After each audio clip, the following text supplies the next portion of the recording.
So, again, we're in Genesis chapter 19. That's the chapter on Sodom and Gomorrah. Well, Sodom, really, because Gomorrah is just kind of an afterthought here. Karen and I have been reading through Psalms and Proverbs in our daily reading. And one of the Proverbs or Psalms we read last week kind of applies to this. Now, remember, last week we were talking about what the sin of Sodom was. And if you go over to Ezekiel chapter 16, it tells you what the sin of Sodom was. It was pride, it was oppression, it was abomination, and fullness, idleness and fullness. And we were reading through our Psalms, and I thought, I wish I'd had this Psalm last week, but I didn't, so you get it this week. In Psalm 10, I thought it was very appropriate. And he says, "Why do you stand afar off, O Lord? Why do you hide yourself in times of trouble? The wicked, in his pride, persecutes the poor. Let them be caught in the plots that they have devised. For the wicked boasts of his heart's desire. He blesses the greedy and renounces the Lord. The wicked in his proud countenance does not seek God. God is in none of his thoughts. His ways are always prospering. Your judgments are far above, out of his sight. As for his enemies, he sneers at them. He has said in his heart, I shall not be moved. I shall never be in adversity. His mouth is full of cursing and deceit and oppression. Under his tongue is trouble and iniquity. He sits in lurking places of the villages. In secret places he murders the innocent. His eyes are secretly fixed on the helpless. He lies in wait secretly as a lion in his den. He lies in wait to catch the poor. He catches the poor and then draws them into his net. So he crouches, he lies low, that the helpless may fall by his strength. He has said in his heart, God has forgotten. He hides his face. He will never see it. Arise, O Lord. O God, lift up your hand. Do not forget the humble. Why do the wicked renounce God? He has said in his heart, you will not require an account. But you have seen it, for you observe trouble and grief, to repay it by your hand. The helpless commits himself to you. You are a helper of the fatherless. Break the arm of the wicked and the evil man, and seek out his wickedness until you find none. The Lord is king forever and ever. The nations have perished out of his land. Lord, you have heard the desire of the humble. You will prepare their heart. You will cause your ear to hear, to do justice to the fatherless and the oppressed, to the man of the earth, that the man of the earth may oppress no more. So if you read through this psalm, it says a number of things about the wicked here.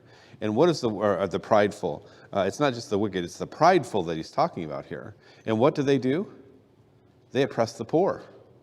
And what was one of the things that it was saying about in Ezekiel 16 is that they were pride. And again, Proverbs chapter 6, 6 things the Lord hates, yea, 7 are abomination to him. What's the first thing? Haughty eyes, a proud look. God finds it an abomination for someone to be proud like this person is here, because what do the proud do? It says that they do not seek God. He's in none of his thoughts. The proud don't think about God. In fact, they lie in wait to try to take advantage, to oppress the poor. And what is the verse in Deuteronomy, I think it's Deuteronomy 5 that we read, said that God hears the outcry of the poor and the fatherless when they're oppressed like that. Yes, there was abomination in Sodom and Gomorrah and the cities of the plain. In fact, that's kind of what we're talking about in this chapter, is one of the abominations they commit. But that was not their only sin. And the root of their sin is probably this idea of being proud. Because they took pride in what they did. They took pride in their sin. So that was Psalm chapter 10 as a way of introduction to what we're going to be studying here. So again, we studied that last week. And then we came back to this verse here, verses 9 through 10, and Lot has said, no, don't do so wickedly, my friends. These men have come under my house just for this reason. And he said, here I have two daughters who have not known a man, take them instead. And someone came up to me afterwards and said, I just don't understand how someone could say that. And in our culture, we don't know how, none of us would ever think about doing that to our own children. to our own daughters. So either they valued women less, less than the idea of the law of hospitality that they were following, or something else was going on that Lot would offer his own daughters to this crowd of men. And we look at what happened in the book of Judges when the Levite offered his concubine up. If they had wanted to do something, what would have happened to his daughters?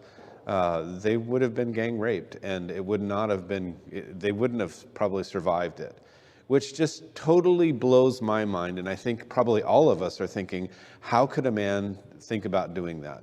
And I can't excuse it. I don't understand it. And you may have the same thoughts on it. I don't understand how someone could even think about doing that.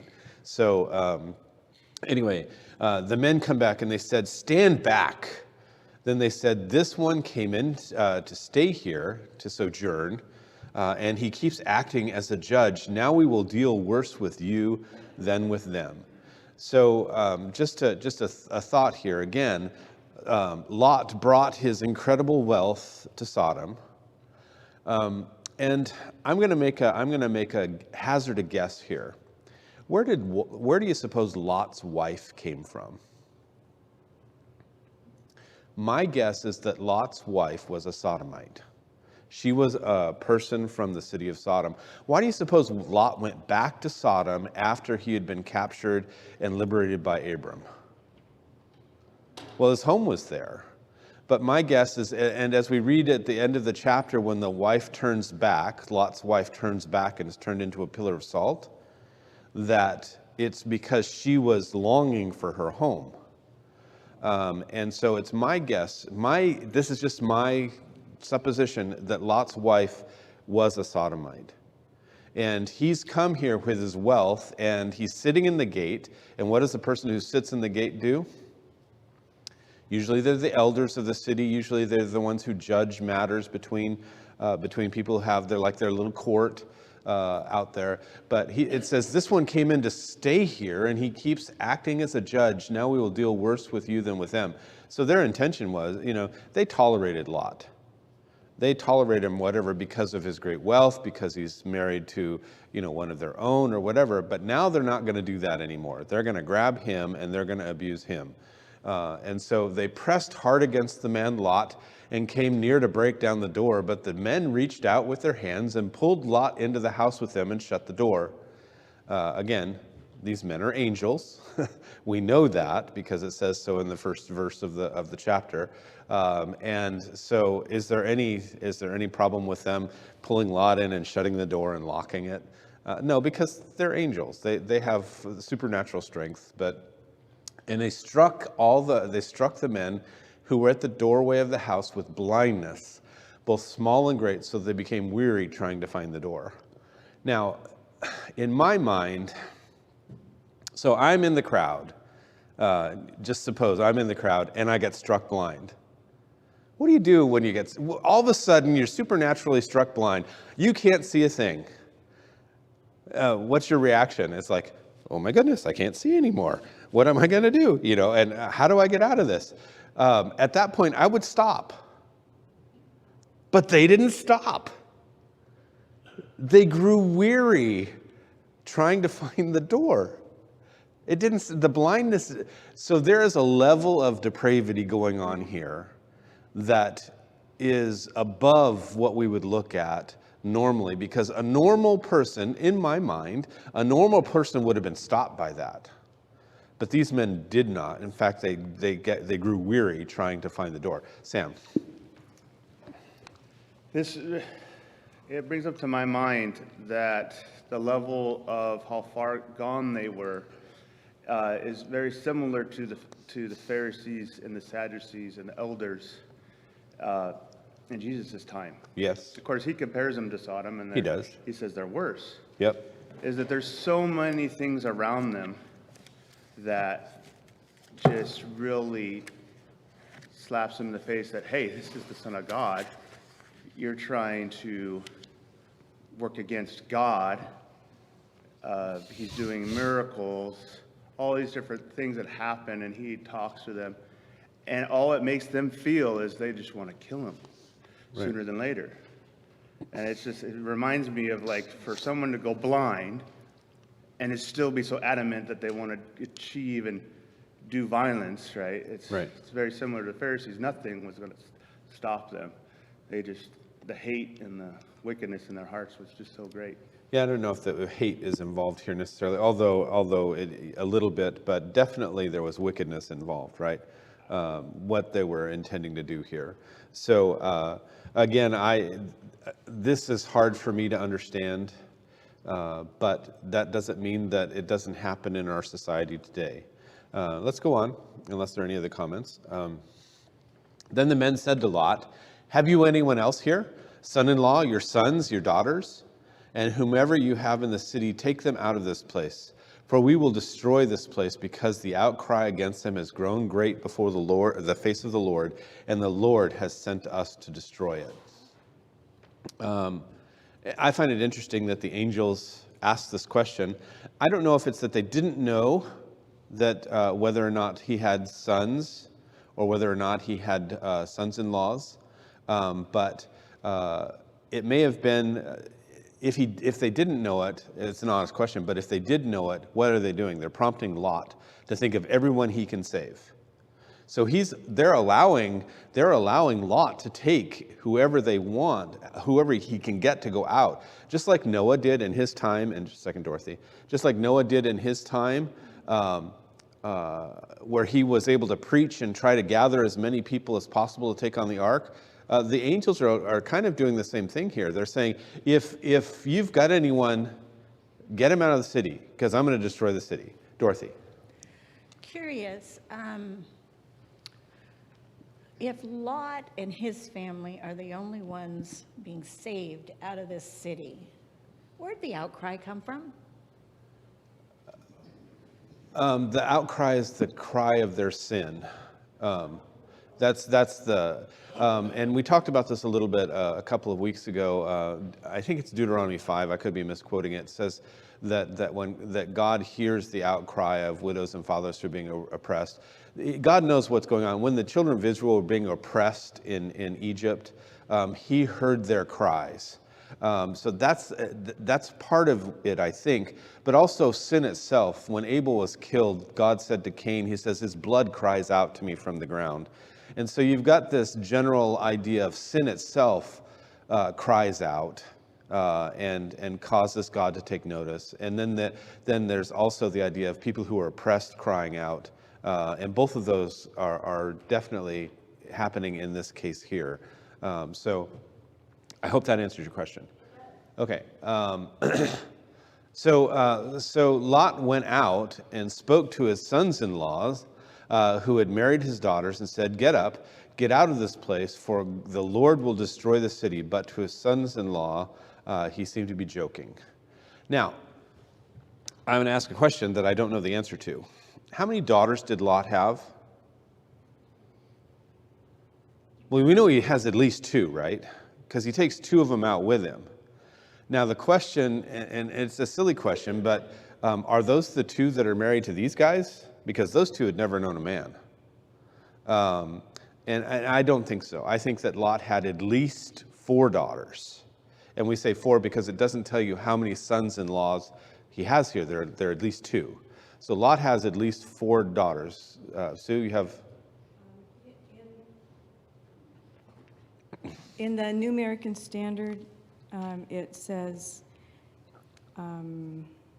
spoke to his sons-in-law who were to marry his daughters. And this one says had married his daughters. So if they were to marry his daughters, then these guys are betrothed to his daughters in a way that just like Joseph was betrothed to Mary and considered her his wife. Mine doesn't say that. Mine says had married. So either these men are, and that brings up a whole other thought too, if he's going to offer his daughters who had been married to these guys and had never known them. That it just, again, kind of blows my mind. But I am assuming that he has more than just the 2 daughters that he takes with him. Joe? Where it says that in the New American Standard, were to marry his daughters, the side note says that or had married. Yeah.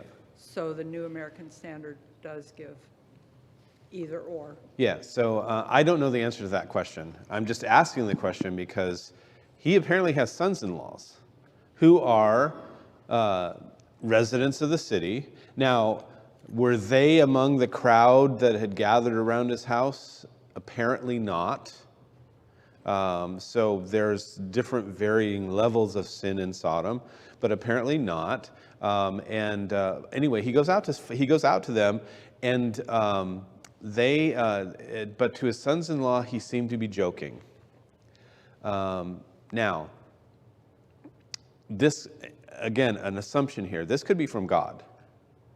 You know, God hardened Pharaoh's heart in the same way these guys could have had their hearts hardened against this idea of Lot. They are going to be punished as well. They are going to die as well because they're not going to leave with him. And so I just find it a little bit interesting. And I guess in my notes I've got, have you ever tried to tell someone in a nice way that they're in sin? That they need to straighten their lives out? Only to have them laugh at what you're saying? and it happens. So again, Lot either had 4 daughters, or as Sue is pointing out, maybe the daughters that he has were married to these guys, but hadn't consummated their marriage. So the angel tells him to take the daughters he has with him there and leave, and that's actually in the next thing. When the morning dawned, the angels urged Lot to hurry, saying, "Arise, take your wife and your 2 daughters who are here." So that again would suggest maybe that he had 2 daughters elsewhere. Lest you be consumed in the punishment of the city. And while he lingered, the men took hold of his hand, his wife's hand, and the hands of his 2 daughters, the Lord being merciful to him, and they brought them and set them outside the city. So it came to pass, when they had brought them outside, that he said, "Escape for your," he said, "Escape for your life. Do not look behind you, nor stay anywhere on the plain. Escape to the mountains, lest you be destroyed." And I've got a really interesting slide coming up as to why that might be. And why Lot's wife might have become a pillar of salt.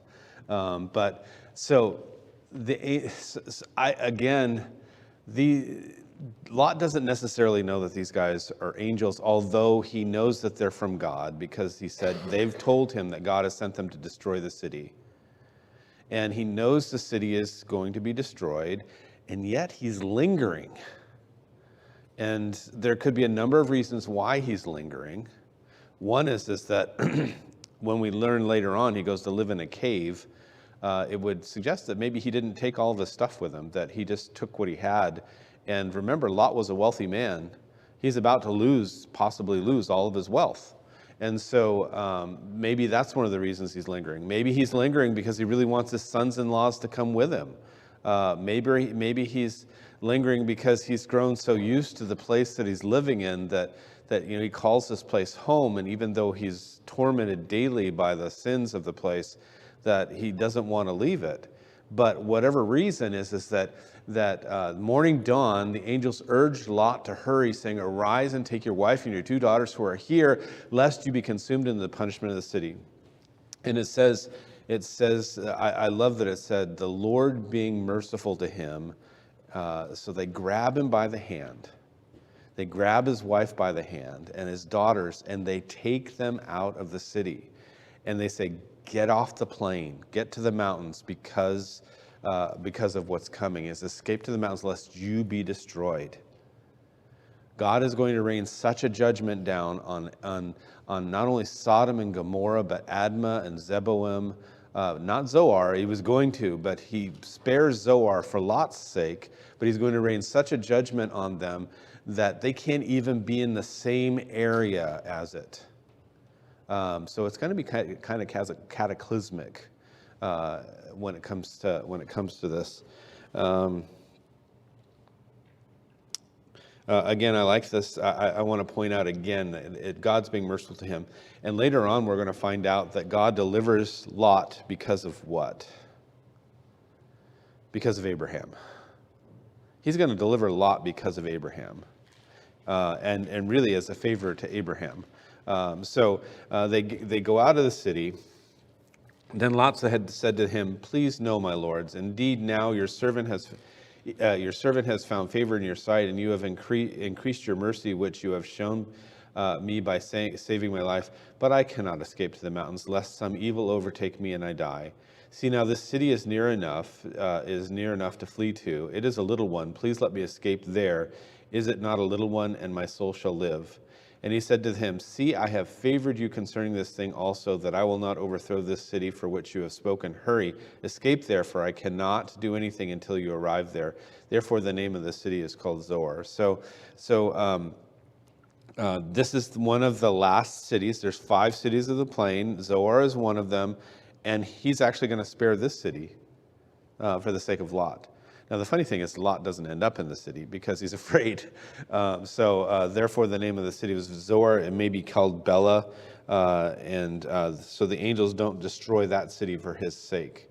The sun had risen upon the earth when Lot entered Zoar. Then the Lord rained down brimstone and fire on Sodom and Gomorrah from the Lord out of the heavens. So he overthrew those cities, all the plain and all the inhabitants of the cities that grew and what grew on the ground. But his wife looked back behind him, and she became a pillar of salt.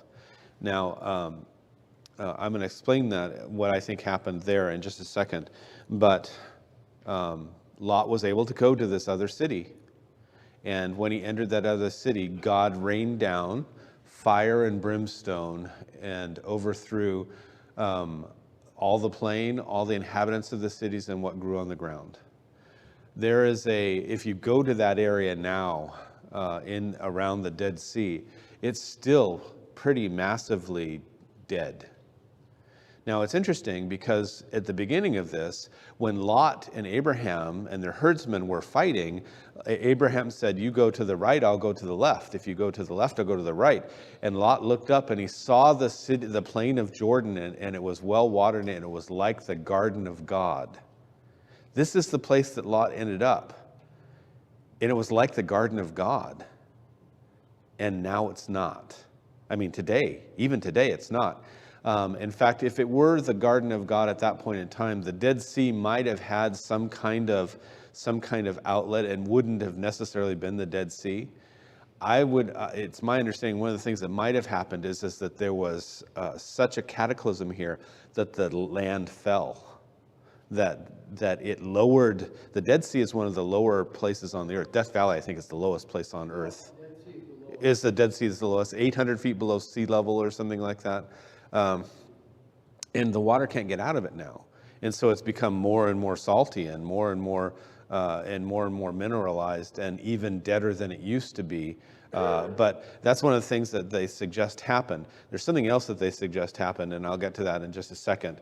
But I want to finish this up. So this idea that his wife looked back behind him and she became a pillar of salt, that would suggest that she lingered in the plain, that she didn't follow him into the city of Zoar, because when Lot entered into the city, then it rained down fire and brimstone.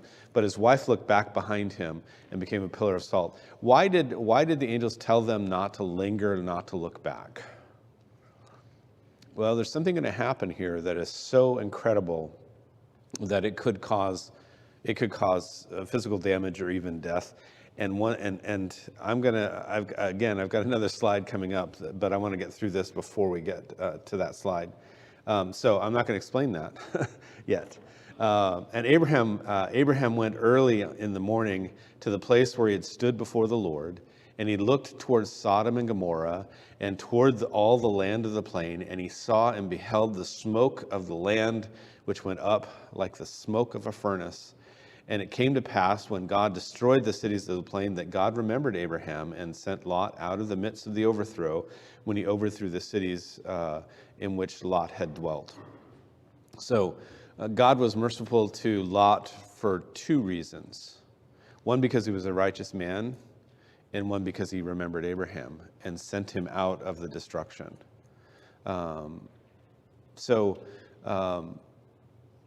If you're a righteous person, Can you pray for just about anyone?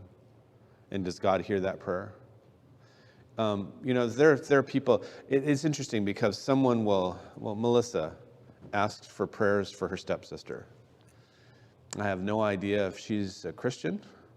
I've never met her stepsister. Have any of you met Melissa's stepsister? I'm sure some of you have met Melissa's stepsister. Did you pray for her? Why would you pray for her? Because Melissa asked us to pray for her, right? And in fact, you see that, you see requests. My wife is a member of the Church of Christ Ladies website or whatever on Facebook. They're always asking people to pray for this and that person and all of that. And again, the effective, fervent prayer of a righteous man avails much. Lot was delivered out of Sodom and Gomorrah partially because Abraham was such a good guy. And do you suppose Abraham prayed at all? I mean, he tried to bargain with God to say, if there's a righteous person there, are you going to destroy them with the wicked? I mean, if there are 50, would you, and that's in effect a prayer, and God remembered Lot. And so sometimes it's like I pray on behalf of the person who's asking for the prayer. Lee asked us to pray for Kelly. I know Kelly. I prayed for Kelly. I don't know Melissa's stepsister, but I prayed for her anyway because of Melissa. Because Melissa asked us to pray for her. And, I pray that she gains, that things happen in her life, that it goes well for her, and maybe that'll be an opening that Melissa can talk to her about the gospel. That's our job, right? is part of it. And God remembered Abraham and sent Lot out of the city. Now, this is the slide that I wanted to show you. This, if you look at the down at the bottom there, it says this is nature.com. This is a scientific journal type thing. It is not a Christian journal. How do you know that it's not, that they don't believe in God? The very first thing up here says 1650 BCE, before the Common Era. Not BC, not before Christ. BCE is what you do in a scientific journal when you want to say, I'm not a Christian. Most of the time. And they say that. It says a cosmic airburst. Do you know what a cosmic airburst is? It's really cool. I had to look it up, though. A cosmic airburst is when a meteor comes down, a meteorite, it ends up a meteorite if it's in the atmosphere, right? It comes down and it doesn't hit the ground. It explodes before it gets to the ground. And it creates, there was one in, let's see, where is it? It says here, it's in Russia. There was one in Russia, I'll read it. But it exploded with such a force that it knocked down millions of trees, just knocked them flat and didn't hit the ground. So a cosmic airburst in 1650 BC, which is right around the time we're talking about now, cosmic airburst destroyed Tel El Hammam, a Middle Bronze Age city in the southern Jordan Valley, northeast of the Dead Sea. So if Dead Sea's here, northeast is right here, right? Northeast of the Red Sea. The proposed airburst was larger than the 1908 explosion over Tunguska, Russia, where a 50-meter wide bolide detonated with 1,000 times more energy than a Hiroshima atomic bomb. That's a lot of energy. And it's not there's no radiation, by the way. It's just, what it is concussive force and heat. And you'll see that in just a second. A citywide 1.5 meter thick carbon and ash-rich destruction layer contains the peak concentrations of shocked quartz. Shocked quartz is this thing that you get when you have that kind of destructive power and heat and all of that. It's a byproduct of this. Again, you can go read up what a cosmic airburst is. Melted pottery and mud bricks, diamond-like carbon, soot, iron and silicone-rich spherules, calcium carbonate, I think, spherules, and melted plaster, melted platinum, iridium, nickel, gold, silver, zircon, chromite, and quartz. Heating experiments indicate that temperature exceeded 2,000 degrees centigrade. think the sun burns at what, 2,500 degrees centigrade or something like that. Amid citywide devastation, the airburst demolished 12 plus meters of the 4 to 5 story palace complex and a massive 4-meter thick mud brick rampart, which caused, I love this, caused the extreme disarticulation of skeletal fragmentation in nearby humans. That means that they blew apart, right? Disarticulation means the limbs are no longer attached to the body. And it says that in nearby humans, an airburst-related influx of salt produced hypersalinity, inhibited in agriculture, caused a 300 to 600 year long abandonment of the 120 regional settlements within a 25-kilometer radius. Is this Sodom? Is this what God did? I mean, there's physical evidence of something like this in the right time period and all of that. Now, the reason I said caused hypersalinity and ash, if Lot's wife did not leave the plane like the angels told him to, she would have been caught in this burst. She wouldn't have been disarticulated because she wasn't at the center of it.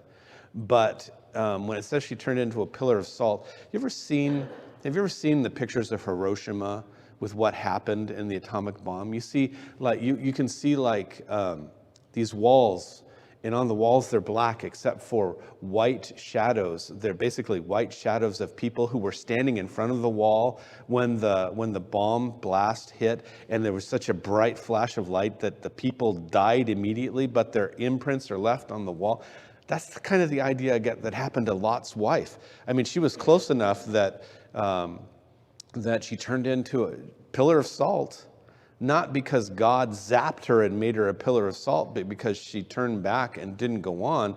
I think that's maybe what happened. I mean, we look at it as a pillar of salt. That just sounds weird, but there's a scientific explanation for it. And when I saw this, I thought, this is so cool. I mean, just science, just corroborating what the Bible says, you know, and they even asked the question, could this be Sodom? You know, and their idea, of course, is that this happened and it was all natural and all of that, and that the Hebrew writer here, Moses, just incorporated in talking about God's judgment. Well, of course, we understand it's God's judgment, you know, and can God use a natural thing like this? Absolutely. You know, that just like God prepared a great fish to swallow Jonah, God could have prepared a cosmic airburst just for this time. And God held off on it until Lot could get out of the way. Just an incredible, I just think this is one of those things that excites me about archaeology and stuff like that. It said it melted the city. Incredible. Anyway, that's my explanation for Lot's wife and stuff. So any comments or questions before we go on? Your Bible may say that this is, if your Bible has subcaptions in here, it may say the sin of Lot or Lot's sin. I don't buy that necessarily. Yes, he should not have gotten drunk, but it wasn't necessarily his sin that's on trial here. Then Lot went up out of Zoar and dwelt in the mountains, and his 2 daughters were with him, for he was afraid to dwell in Zoar, and he and his 2 daughters dwelt in a cave. Now I get again that they don't have much in the way of money or anything now. He's lost his wealth. He's living in a cave with his 2 daughters. Now the firstborn said to the younger, our father is old, and there is no man on earth to come into us, as is the custom of all the earth. Come, let us make our father drink wine, and we will lie with him, and that we may preserve the lineage of our father. So they made their father drink wine that night, and the firstborn went in and lay with her father, and he did not know when she lay down or when she arose. And it happened on the next day that the firstborn said to the younger, indeed, I lay with my father last night. Let us make him drink wine tonight also. Then you go in and lie with him, that we may preserve the lineage of our father. And they made their father drink wine that night also. And the younger arose and lay with him, and he did not know when she lay down or when she rose.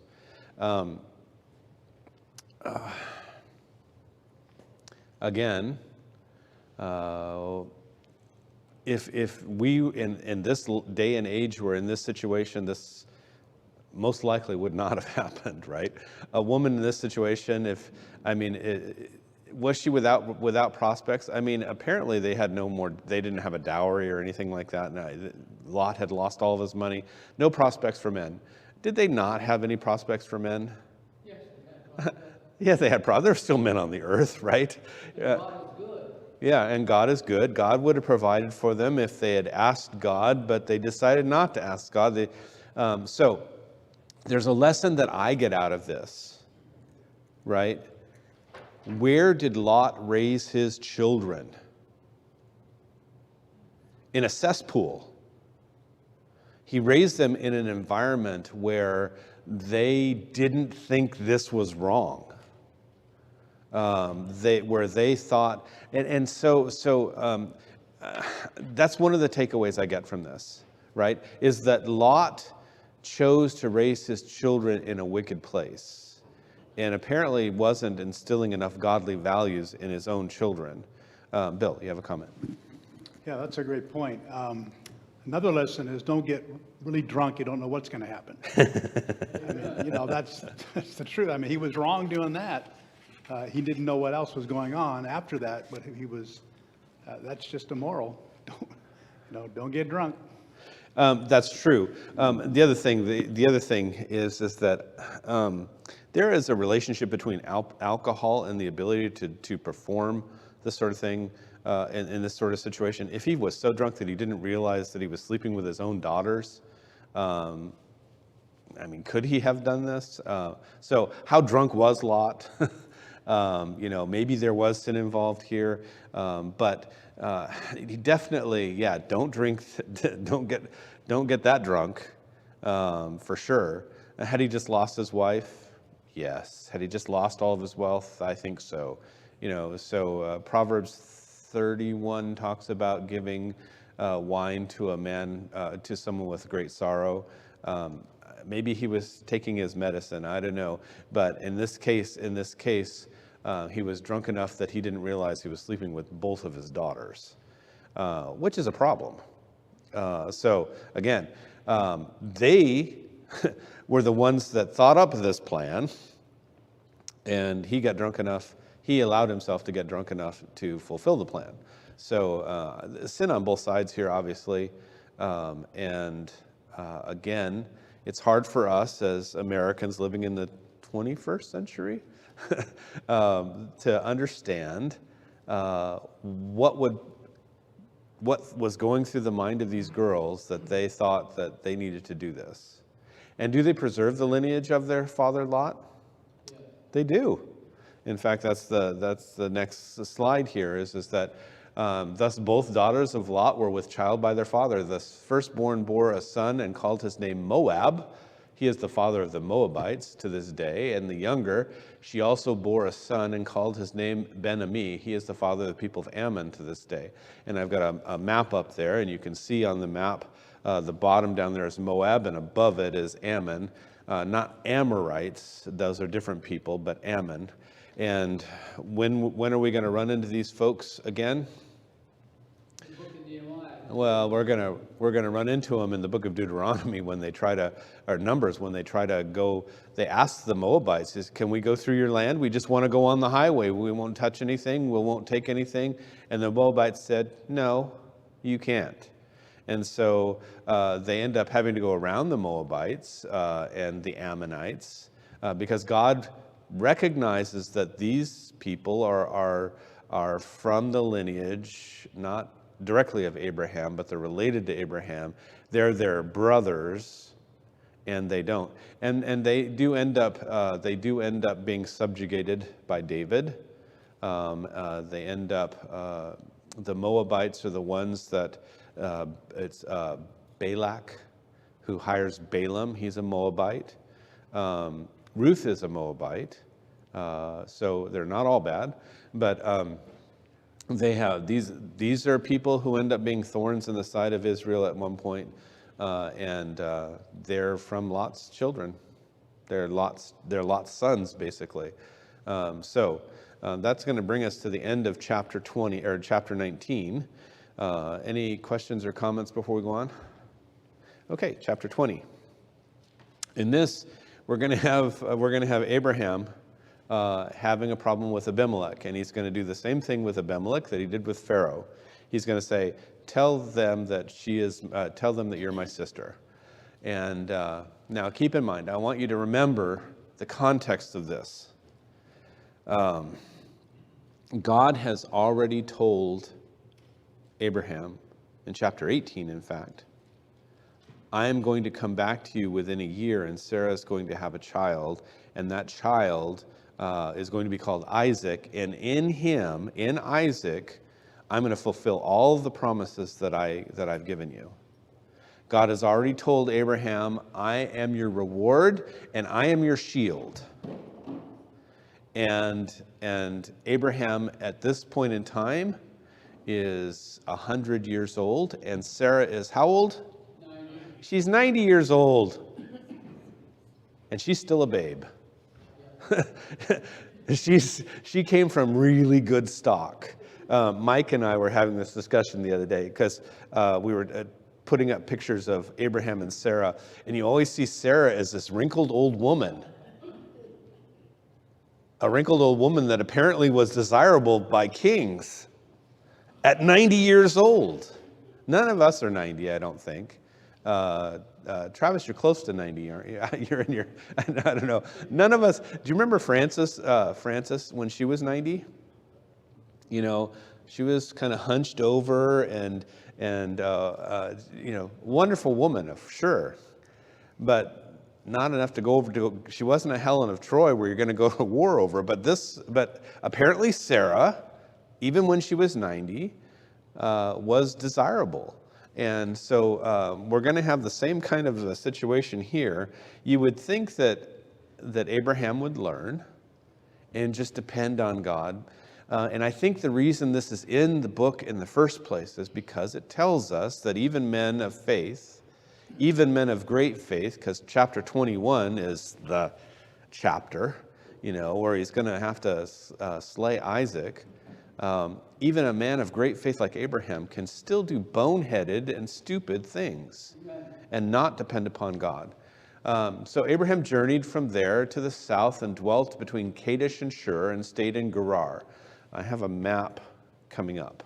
Here, let me just pull the map up real quick. Hebron is where he's at. He's going to go into the south. It says journey south. That's Negev. If you see the word Negev, that means the south. It's a deserty area, and it extends from there all the way down to the Gulf of Aqaba, which is down below the Dead Sea. And Beersheba is in the middle there, but he goes back up to where they think Gerar was. Gerar is in Moses' time, is a city of the Philistines. And they're going to actually call that out a little bit. But that's where he's journeying. He goes, and Kadesh is down here in the bottom, and Shur is down that way towards Egypt. So that's where he's gone. Now Abraham said of Sarah, his wife, "She is my sister." Said of it to whom? Well, apparently to Abimelech. And Abimelech, king of Gerar, sent and took Sarah. But God came to Abimelech in a dream by night and said to him, "Indeed, you are a dead man, because the woman whom you have taken, for she is a man's wife." But Abimelech had not come near her. And he said, "Lord, will you slay a righteous nation also? Did he not say to me, 'She is my sister'? And she even herself said, 'He is my brother.' In the integrity of my heart and innocence of my hands, I have done this." And God said to him in a dream, "Yes, I know you did this in the integrity of your heart, for I also withheld you from sinning against me. Therefore, I did not let you touch her. Now, therefore, restore the man's wife, for he is a prophet, and he will pray for you, and you shall live. But if you do not restore her, know that you shall surely die, you and all who are yours." And I find this interesting. First of all, Abraham again underestimates the righteousness of the people around him. If Abimelech had known that she was his wife, he would not have taken her. Would he have been killed for her sake? I mean, it's possible, but I mean, that's what Abraham was afraid of. But he underestimates the righteousness. Abimelech himself says that in the integrity of my heart and innocence of my hands, I have done this. I didn't know. He said that she was his sister. She said he was her brother. And Abimelech said, okay, great. I'm gonna take her as my wife. Now, it's interesting that God says that he withheld you from, for I also withheld you from sinning against me. Therefore, I did not let you touch her. So for some reason, he didn't let her touch her. Now, the question is, how long did he have Sarah? How long did he withhold her? Ooh, we're almost out of time.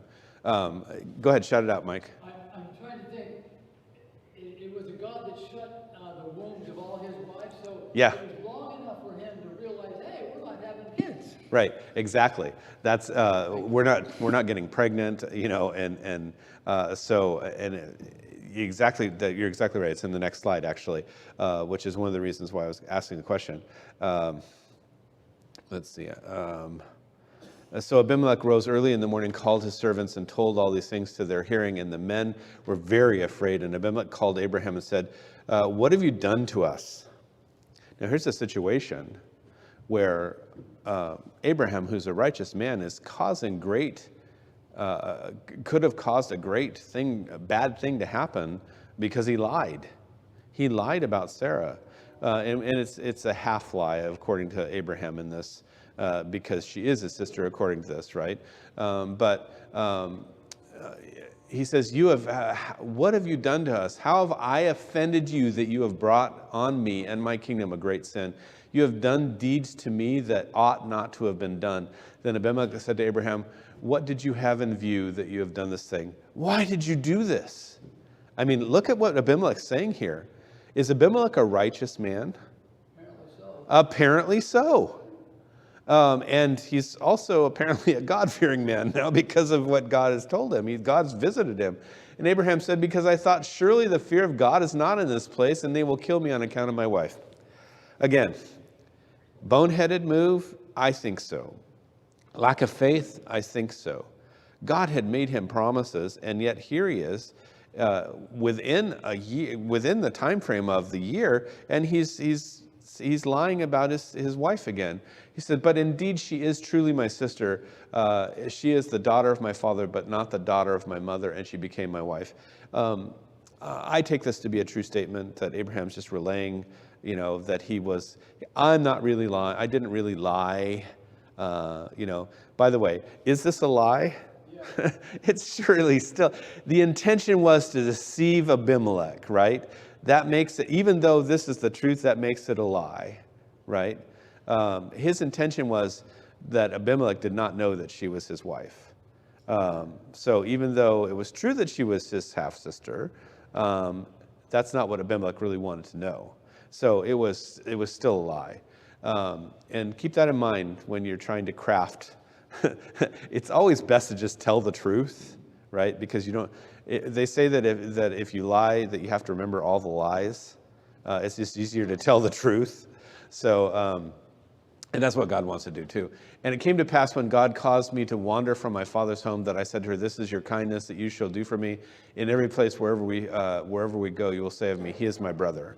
So maybe they're just falling back on old habits here, but that doesn't seem to be the case. So we're almost out of time here, and we can go into the rest of it next time, but they're going to make nice. He's going to give Sarah back. He's going to give Abraham a lot of stuff. Abraham's going to pray for them, and it's going to open their wombs. That's on the next slide. So how long was Sarah there? She was there long enough that the wombs had been closed of the women of his kingdom. So we'll pick up next time in this, and then we'll get into chapter 21, which is the sacrifice of Isaac. So thanks for your time.